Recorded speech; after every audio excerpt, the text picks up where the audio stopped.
Good morning, everyone, and welcome to episode 10, our season ender. Yay! Woo, good morning! As you can see, we don't have Jeff and Joms with us today because I have special guests. The lovely Patricia, my best friend, Jom's wife as well. Hello. Hello, everyone.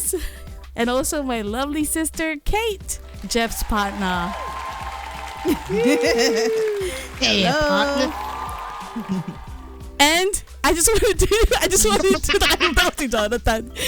And I just wanted to introduce to you my spouse kasi we've been introducing our spouses. So this is Jonathan. Hello. Hi, what's your name? Hello. Anyways, Good night, everybody, and goodbye. Hi, Jonathan. Goodbye. Hi and goodbye. So today what we're gonna do is I will be asking random questions to Patricia and Kate, and we will also be talking about life experiences as wives, mothers, and career women, and maybe give advice to our dear listeners. Okay, we'll start with Patricia. Mare, go ahead. Hello, everyone. So, my name is Pat, and I am the better half of Joms. We live here in Sydney. I'm from Makati since birth. And then we moved here to Australia in 2005. I am the managing director at Style Creative. Wow! Hiring kami. Big time! Kung gusto niyo pumasok sa amin, hindi. Yeah, yun. Okay, thanks, Mare. Now, Kate, introduce yourself, please. Hi, I'm Kate, and I am Kim's sister and Jeff's partner. I'm 38 years old. No, I really am 38 years old. And I'm a program director for ePerformax, one of the best contact centers in the Philippines. We're hiring Wow. May hiring din. We need thousands of people. So please apply. Go to ePerformax.com. Oh, wow, plugging! And we're currently in Cebu. Yes. And we love Cebu. We're Cebuanos now. Wow. That's it. Do you know the language already? Do you know how to speak Gamay. Bisaya? Gamay lang. What's gamay? Onti lang. Onti lang. Wow. Kasabot. Skills. So si Patricia naman, na-meet ko siya noong 2005. 2005. Oo nga, 2005. Akala ko yung name niya dati, Dot. Kasi bago sila pumunta rito ni Jomel, so nag-MSN pa kami ni Jomel noon. I don't know if you remember that. Tapos, ang ano mo nun, parang yung username mo or something, it was Dot something. And I kept calling you Dot. Tapos, nag-message si Jomel kasi hindi ka na sumasagot. Tapos si Jomel sabi niya, Pat ang pangalan niya, hindi Dot. Kasi Dotty style or something. But yeah, Dotty. Yeah. Anyway, so Pat is my best friend, BFF. Kasi yung si Jomel is my frenemy, my best frenemy. Best frenemy. Yes, that's right. But yeah, no, so there's a reason why we invited Patricia and Kate to today. It's because they are Kasi ayaw mo na talagang kausapin yung dalawa. si Jomel at si Jeff. Para Sawa ka na. Yeah, to give them a break daw, no? And also hindi, kasi both of you have inspiring stories, and I do believe that, your life stories can, you have dito, there are your life experiences can, encourage other people. So I can't wait to dive into that later. Wow, walang iiyak. Bakit mo ko iniwan? Wala! I'm sorry. Dako, ano yan? Ano ba yan? So yeah. Inom na tayo ng Coke natin. Oh, sige, yes please. Drinks break. Drink Coke. Thank you, Drink Makis, for this, Kirk. So I'm just gonna ask you some random questions like So I'll start with so because of all the things that are happening right now, there are a lot of people struggling and we are struggling as well. Kasi dito sa Australia, we've got lockdowns and everything, and I know that sa Cebu, there's MECQ happening as well. So ECQ niya. ECQ na. ECQ na? Hindi na MECQ. Sige. Can I just pala? Si Patricia kasi, ang aming COVID-19 news source sa Philippines. Everyday, Kasi yung workforce niya nandito. Oo, ganun siya. At least sa amin nakabibilang pa namin. Sa inyo, hindi na. Oo, ang wild. Parang this morning, I heard 11,000 cases yesterday. 11K. Wow. So, medyo in a day. Yeah, a little bit higher than how it was back in April nung nagkaroon ng second surge. So, wow. wild. 200 Wild. na kami. 270? 260 something. Wala akong alam kung gaano kadami si Mari nagbe-message sa amin.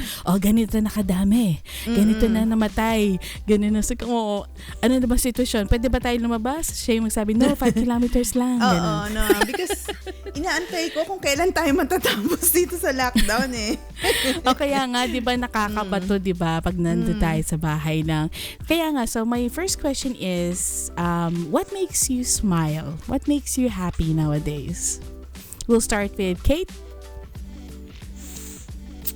Superficial na sagot, BTS is my happiness every day. Sin sobra. It sounds so pang 15 years old, pero totoo siya. Nakaka-influence siya ng positivity. Diba? Let's convert si Mare. No, but seriously, on the side note, I'm a hardcore rocker, and I used to listen to Metallica. Well, I still do. Oh yes, yes. As in, Metallica and BTS medyo. Oo, di ba? Layo. Oh my gosh. Like, so, I was like, extremes talaga. If you look at my playlist, pero ngayon, puro BTS yung nasa playlist. Wow. Anyway, but seriously, what makes me smile nowadays are just the simplest things. Like, walking the dog, being able to walk around the village. And every day when I wake up, I'm just thankful that, I'm alive. Pero True. and being able to do the things that I didn't get to do when I was super busy and we weren't on lockdown, like planting plants. Wow. Yes.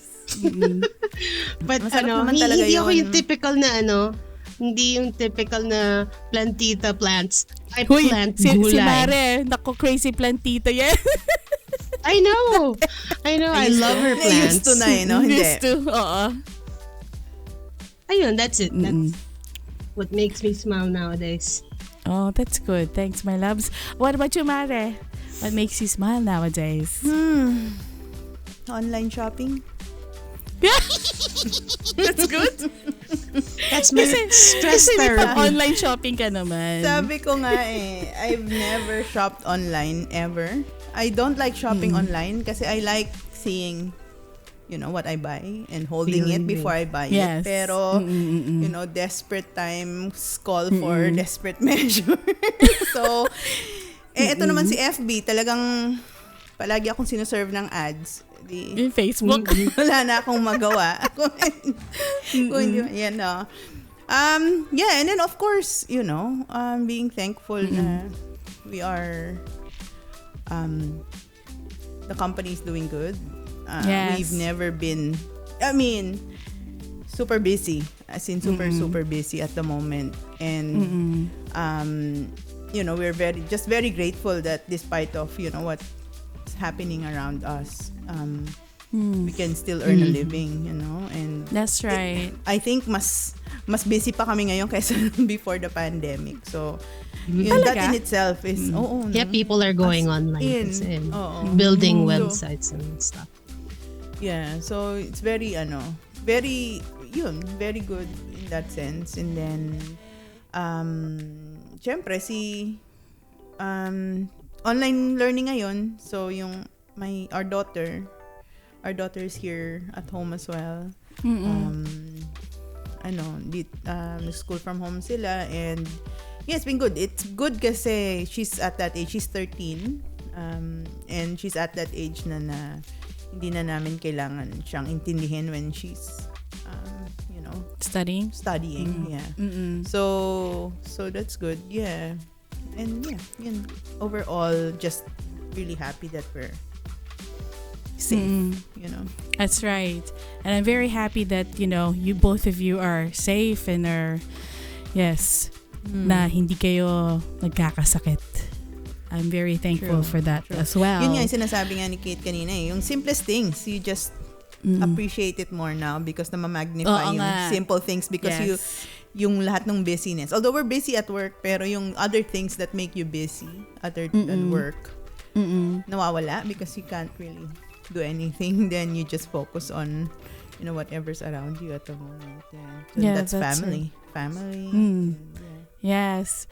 Sabi ko nga, this is the longest that na I've been together with my family, like 24/7, like 24/7. times infinity. 41 days. 41 days about, wow. 42 days. So imagine mo yon.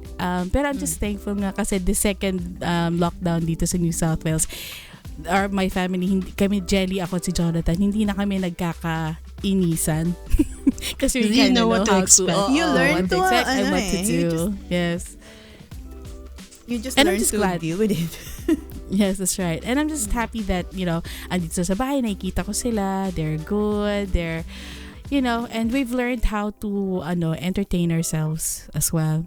So, talking about, entertaining ourselves or making ourselves happy or whatever.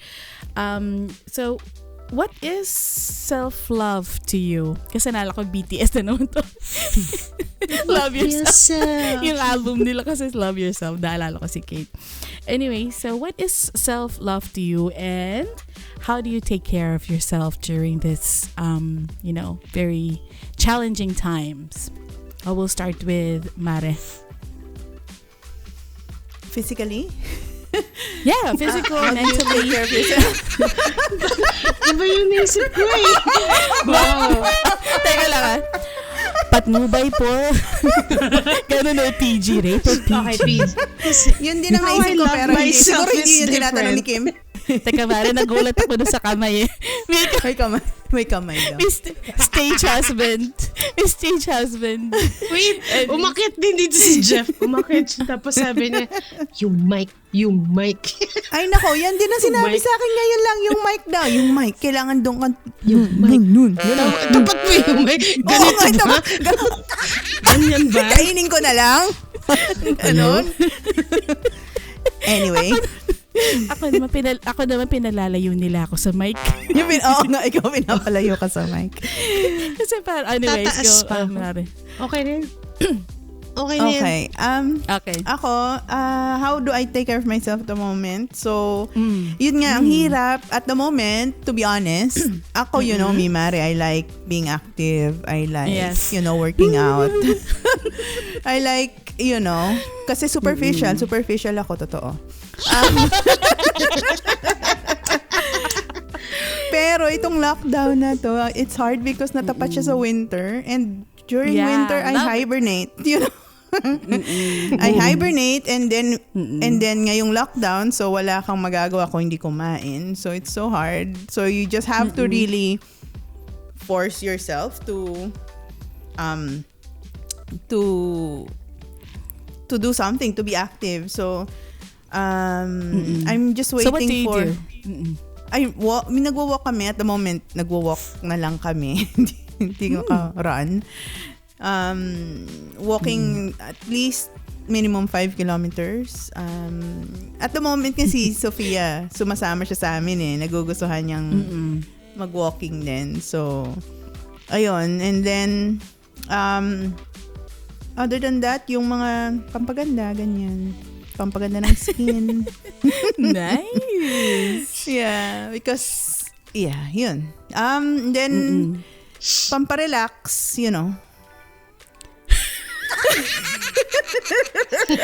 So Mare likes to do communion when she's really stressed. Yung Sinabi red wine. pala natin kanina, good morning. Kapito. Oo nga dapat. Kape yan. Kulay Kape, pula lang. Kape. Barako. Yeah, yun. That's for me. Yun ang ginagawa ko at the moment because due to the limited things that you can actually do. Yeah. Yan. That's good. Oh, thanks. Kala ko may dadagdag kape. So what about you, Kate? Anong self-love to you? And ano bang ginagawa mo to take care of yourself? I find time to sleep.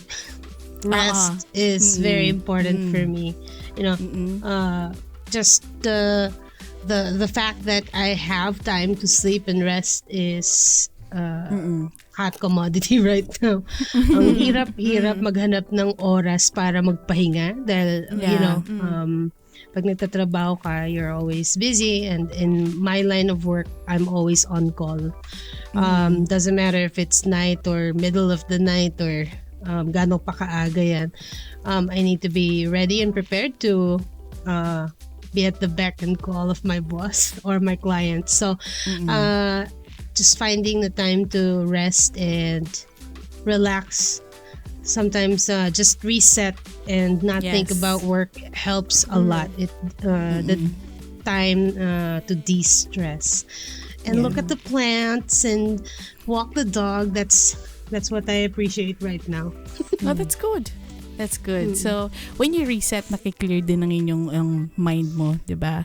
Yeah. Kasi ako rin, ganyan din ako parang kay Kate din eh. Kasi, actually, nakikita ko si Mare, na-encourage ako sa kanya. Pati, kunyari, maubisa man na dati kay Mare. Si Mare, magaling, madala siya mag-exercise. Minsan yung jumping rope niya, parang, wait. Ganun na sa stories niya. I saw that. Ako, pinapanood ko lang siya para sa pagod na ako. Ayoko na pagod. Naka-exercise na rin ako. Kasi alam mo si Mare kasi, madisiplina talaga siya. So, pagka nasinet niya yung mind niya doon, she will do it. Ako, pag sinet pa yun ka, parang, ayun nga, kasi malamig eh. Pero nga, yung kay Kate naman, ako, ganun din kasi, dahil nga busy, nakakapagod. So, ako yung katawan ko naghahanap talaga and yung mind ko naghahanap talaga ng pahinga. So, pagka nakakapagpahinga ka, nakakapag-reset ka, and you're able to pause and realign and regroup. So, yeah. So, that's what I do also. So, can you tell me one thing or probably a few things that you're very grateful for? Ako, during this time, grateful of course, yung sinabi ko na kanina, no? Grateful sa work, all of that projects that are coming in. But also, at the same time, yung sa akin, I'm grateful for,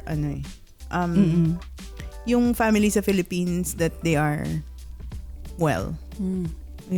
Because tayo dito, we can manage. We can manage, maayos yung government natin, konting lang, they have, meron silang mga grants or meron silang help, but, in Philippines, it's so, seeing them, na parang, it's struggling talaga yung nation, no? And then, but I'm just happy that they're all, ang hirap kasi, because just backstory, all my family is in Philippines, no? Ako lang yung nandito sa Australia. Yung lahat ng mga kapatid ko, mami ko, they're all in Philippines. So, of course, I can't help but think of them as well, and then ako lang yung safe dito. So yun, I'm grateful for that, na safe sila, and not one na nagka-COVID, sa kanila, which is, thank God. That's good. Nasa-sustain nila yung living nila doon, so that's good. So, and then, safe. Basta yun, safe and healthy, si mommy, and that, yun. And one thing that I'm very grateful for. Thanks, Mare. What about you, Kate? I'm grateful na ganun din, safe din yung family. I think that's the most important thing for anyone right now is the safety. Being free of COVID and, the risk of dying. I'm just grateful for that. So it puts everything in perspective. What really matters to us is, tomorrow might not be there anymore. It's a different story if you've got COVID or, you've got high risk of mortality. So, napapaisip ka talaga. So, there are pros and cons in this situation. I think that for those who are lucky enough like us to be safe, this is I'd say the most important thing right now, safety. Yeah. That's very true, my dears. Okay, safety, bye.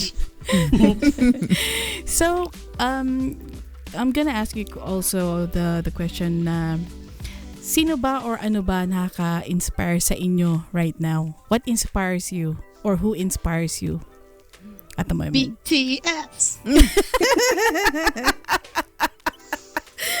si V. Oh, sige. Unahin natin muna si Kate. Sige. So, si V. Si V is one of the Hindi naman seryoso, members pero ng BTS. Pero you know what? I find... sige, talagang go. sabay hawak ng buhok. Hindi. I would say just the hard work that they put, to be successful, I think is really inspiring. But as a serious answer would be,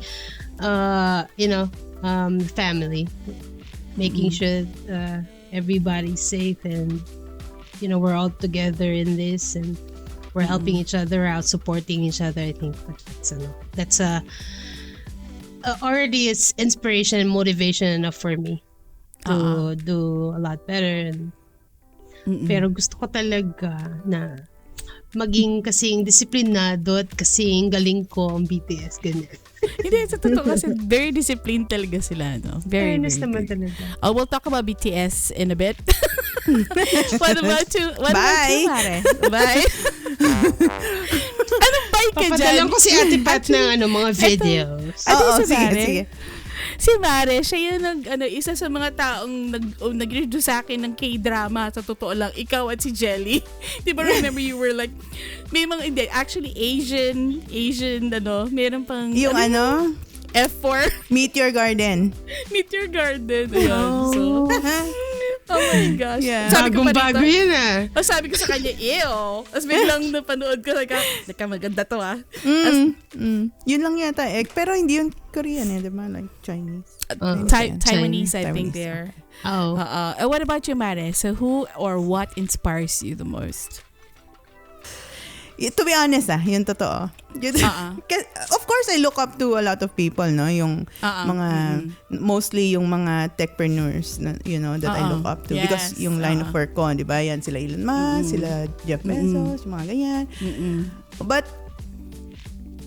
at the moment, what motivates me is yung ako dati. Teka lang. Which year? Which year? Napaisip si Ate So, Pat. my motivation is myself. Sorry, I'm really that, narcissistic. Teka lang. Pwede iinom lang ako. That's good kasi believe ka sa sarili mo. Love yourself. That's Love right. yourself. You have to love yourself first. Kasi, alam mo na ganun ka dati and then hindi ka na ganun. And then parang when I look back, inisip ko, kaya ko yun, lahat yun. And then ngayon na parang, I'm so tamad. I'm so, even to work out, yung dati ko, oh my God, 5 days a week, Wild. 7 days a Wild. week to go to the gym. Tapos ngayon, parang magyaya lang mag-walk, parang ayoko nga, Pero, diba? Yeah. Yeah, so tao dito, I know that you have, meron ba sa buhay nyo, sa ano nyo, sa lifetime nyo na naging nag-struggle talaga kayo? You don't have to to be specific, And then what did you guys do, to overcome that? Because I know that a lot of our listeners are going through the same, maybe going through the same thing as us. But, probably we can kind of give them, an advice or tips on how to overcome our own struggles or whatever. So again, we'll start with, who wants to start? Kate or Mare? Si Kate muna. Sige. I think everybody goes through a lot of different struggles. I'd say what I went through when I started working, because I gave birth when I was only 16. A lot of people know this, and a lot of people can't believe this. It's true because I look 20. But yeah, I've got a magto 22 na si Sean. So when I gave birth, and my ex, God rest his soul, pero buhay pa siya. my ex didn't have a job. So, I really had to work at an early age. I didn't finish college. Tapos,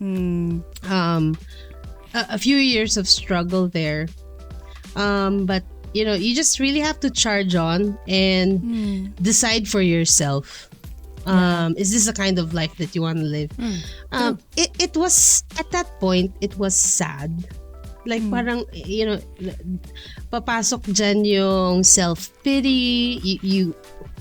You tend to doubt yourself if you're gonna be able to pull through. But siguro, you really have to count on yourself that there will always be a way. And just like Ate Pat, I hustled really hard. Yes. But I think that but I started from the bottom. I started as a call center agent, and through the years I just had to be disciplined, talagang super disciplined in talagang inaral ko lahat ng kailangan ko aralin para maging magaling ako. Dahil gusto ko talaga ma-promote. I had a lot of competition. Siyempre, there were people who were graduates from Ateneo, from UP. Ganun ang call center in the, back in 2005, 2004. Puro mga magandang kalidad nila. So, I had to really be better than what I was yesterday. So I had to make sure that I outperform everybody. So through the years, ganun lang ginagawa ko. Continued that discipline, and I got promoted almost every other year until I'm able to really support my family and everybody else. Yeah. Ganun na nga. It's not easy, pero I think that if you just put yourself in a situation where you believe na kaya mo to, kaya mo yan, walang hindi kaya eh. Tamad lang ang hindi kaya. So, and basta may kamay ka, may paa ka, kaya mo yan. Yeah, exactly. True. Mare, you're gonna say something? And it's good nga na actually that ako rin, same, I started from the bottom, no? And looking back, I think that's better. I mean, you get to appreciate where you are now and then that's really and really be proud of yourself na wow, ginawa ko lahat yun, nagawa ko yun, and especially sa'yo, Kate, I mean, that's gonna be really big, having a baby and then starting work and all of that. I commend you. It's really pero yung sa akin, like you, I didn't graduate college, because school wasn't for me. Talagang after ng high school, it wasn't for me. So after high school, nag-uni ako, 'di ba? naglasal ako for 1 year and then na-kick out ako sa Lasal. A lot of people know that. Hindi. Na-kick out ako kasi hindi ako pumapasok, no? So, hindi ako pumapasok kasi I came, kayo, like you girls, so I came from an all-girls school all my life. So, from prep to, fourth year high school. So, puro girls, no? And then, nung finally nag-college, tsaka very sheltered, environment yun. And then, nung nag-college ako, pwede na akong lumabas. Pwede na akong pumunta kung saan ko gustong pumunta. Yes, at my voice! Oh my God! Ang saya pala ng voice. Anyway. Diba? So, my voice. Feeling ko kaya ako nabuntis dahil kasi tomboy ako nun eh. Nakakita ako ng boy. Ayun na, buntis. Diba? So, mas masaya pala sila, diba? And then, ayun, so, I realized really, although I like learning, pero yung school, yung process ng school or yung ng school, it's not for me. So, hindi ako nag-continue ako ng school, so I moved to another school, nag-continue ako, pero still I wasn't really, wasn't there. It's not for me. So, yung structure na ganon, yung structure ng schooling, it's not for me. And then, I met Jing. So, and then, everything I learned, I learned from him. So, struggle. So, and then, yun ako, I like learning things on my own. And then, nag-self-study ako, and then also tinuruan ako ni Jing, and then luckily, I got my first job as a web designer 2001. Oo. And then, we started from the bottom. Pag nag-ano kami ni Jing, nagre-reminisce kami, inaalala namin yun na magkano lang yung sweldo namin noon. Jing is Kuya Joms, by the way. Sorry. He's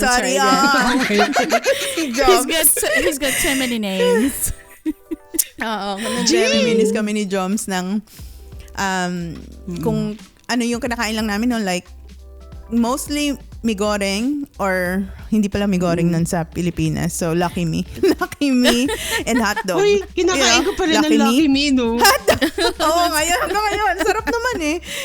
So, alam mo yun, yung panawid gutom na ganon. And then, nare-remember namin na nag-jeep kami. Yung mga ganon, nag-jeep, nag-commute. Teka lang, nag-jeep ka, mare?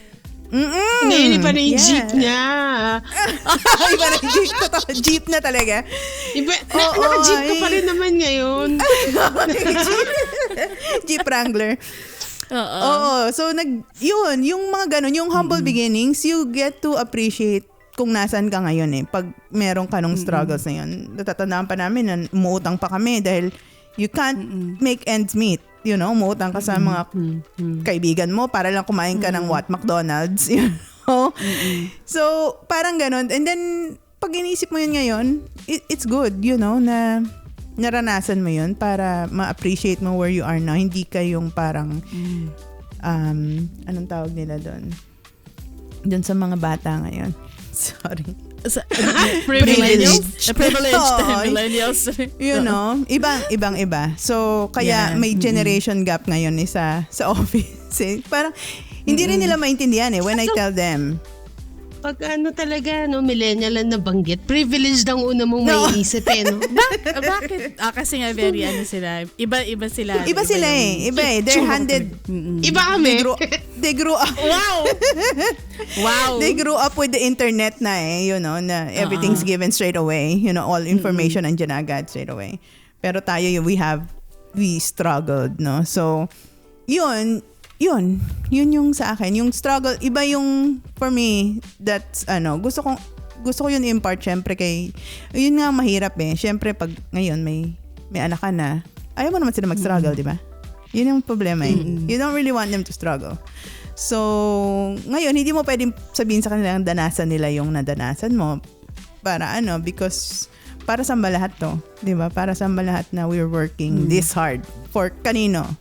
But for her, 'di ba? So ang hirap mong sabihin na paano siya mag-start from the bottom and nag-start na siya ng, so it's hard. I don't know. We'll see. Pag pinalayas mo si Sophia. Ano ba? Hindi niya papalayasin. Mabait na bata eh. So parang diba? Super galing that's sa good. school. And you know what? I just realized also that the three of us, papalayasin ko si tawag si dito? John man. mo kung ka talaga, don't do that. Mo, lakas na talaga iyak mo, si John Bell pa. Anyway, tawag dito, yun nga, so napansin ko nga sa ating tatlo, we like to hustle talaga, yung mga abilidad. Kung sakaling if there's a situation na parang okay, wala tayong ganito or whatever, hindi tayo, we just don't stand there or sit there parang and dwell on the problem. We think of solutions talaga, parang okay, cool, this is what we're gonna do. And you know what, example lang, katulad ni si Kate nga, di ba yung struggle niya when she was younger, when she was a young mom, hindi siya nagpatalo o naggano na, dun nagstay na lang siya dun, she actually moved. She took herself out of that rut, and made a decision na parang, I am so going to get out of this, and this is what I'm going to do. And same with Mari as well. As I said earlier, si Mari kasi siya, tawag dito, very entrepreneurial. How do you pronounce that?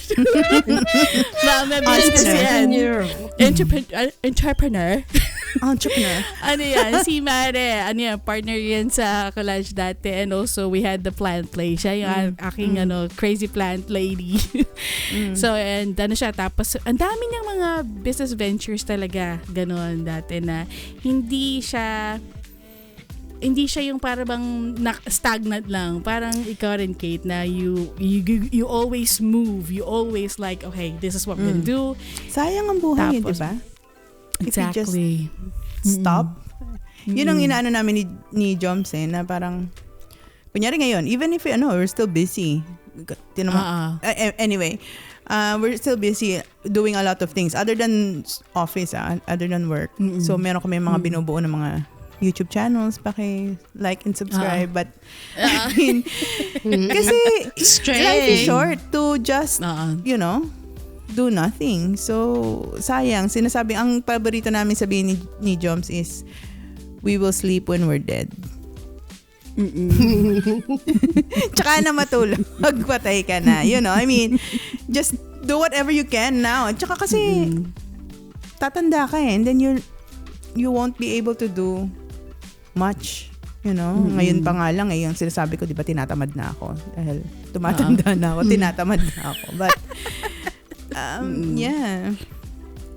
That's cool. Now that you mentioned it, na parang after the pandemic, the first wave nung lockdown last year, na parang, and to think about it, the length of time that we've been stuck in our homes, tas di ka nakaka-travel. Dami mong regrets na parang sana ginawa ko to before nag-lockdown. Yes. Sana nagpunta ako dito. Sana nag-Euro trip ako ganyan. Ang dami mong regrets. But I think, one more lesson that we've learned from the pandemic is that, you do what you can because time is precious talaga. You do everything that you can.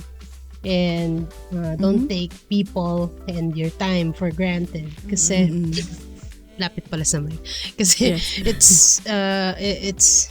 it's really unpredictable now, so time talaga. That's sana good. nakapunta ako sa Paris. Diba?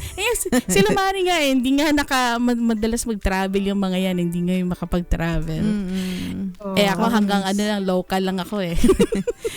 At saka even during dito kasi sa Australia, ngayon lang kami na lockdown ng husto eh. I mean, we were nearly normal na, I mean, at least here in NSW, nearly normal na for quite a while. After nung first lockdown nung March last year, so siguro mga July, okay na tayo di ba? Or August. Oo, mabilis nga kayong nakalabas na nun eh. So I remember Sophie's birthday na pinost nyo last year. Oo, meron na siyang picnic, di ba? Pwede na. Birthday mo, Ate Pat, nasa boat kayo nun. This year. So, like, it was really parang normal na. Tapos biglang ganito na naman parang it's like an unending parang cycle. This is even worse than the first one. Yes. Yeah. Which is sad kasi nga para bang ngayon nahinturin yung ating mga usual na ginagawa. Pero yun nga just thankful for both of you for sharing your thoughts and also tips and advices on what to do and stuff. How to cope and I just hope that all our listeners today may napulot kayo sa aming mga shinare today so meron ba kayong mga gusto pang sabihin or ano ba last words what are your last words? BTS Army. Actually, alam mo, hindi ko na-expect si Kate na maging BTS Army kasi dati palaging kasi sa tsaka kasi nga puro siya heavy metal. No, heavy metal. Anyways. But yeah, so thank you so much guys for sharing a bit of your life stories with us.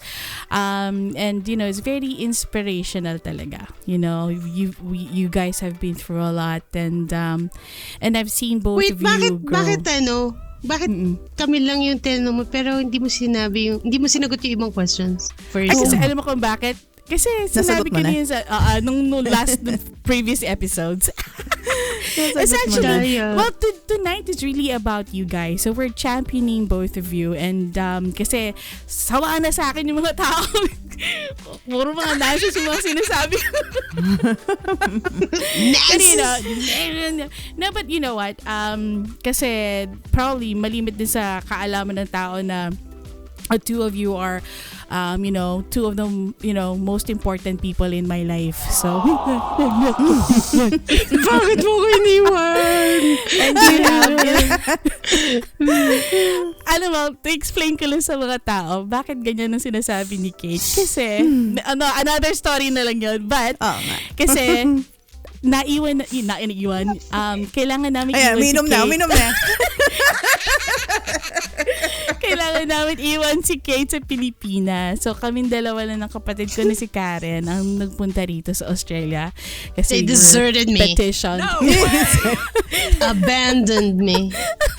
Hugot talaga anyway. Okay, thank you so much, girls, for gracing us with your presence today. But before we actually close, we're just gonna do our shout out. So we'll start with Maring Pat. Go. Okay, shout out to just my team in Manila. So Yay! all the guys from Dottie Style Creative. And as I said earlier kanina, we are hiring. We need more developers, programmers, just go to dottiestylecreative.com /careers. And you can see the job openings. Just wanted to shout out. We have a really great team in Manila, and thank you for all your work. That's good. Yeah. What about you, Kate? Shout out to my team in Manila, Rojas, and in Cebu. Woohoo! We have job openings in ePerformax too. ePerformax.com. You'll find us there under careers. Hanggang dito hassle Thank you. Speaking of Kate, meron na kaming tao dyan sa Cebu. So, the good thing about the good thing about the pandemic then is it opened, doors to other cities regions in Philippines for us, Dati sa Manila lang kami, mostly in Makati, because nandun yung office. Pero now that we're all virtual, meron na kami dyan, mula Apari hanggang Hulo. So, wow, parang Itbulaga. Oo, parang Itbulaga. Apari. Ang tanda ng reference. So, yun.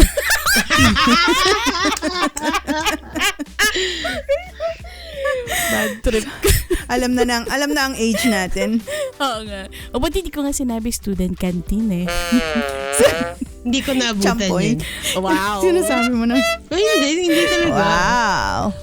So this is our 10th episode and this is a season ender, ano? And we're very privileged, as I said earlier, that we've got Patricia and Kate today. Thank you so much for sharing your inspirational stories. And so, if you like, kung sabi ni Jeff, kung talagang nagustuhan nyo tong video na to or tong episode na to, please click the subscribe button and like our videos. And also we are also available, or we are also on other platforms as well.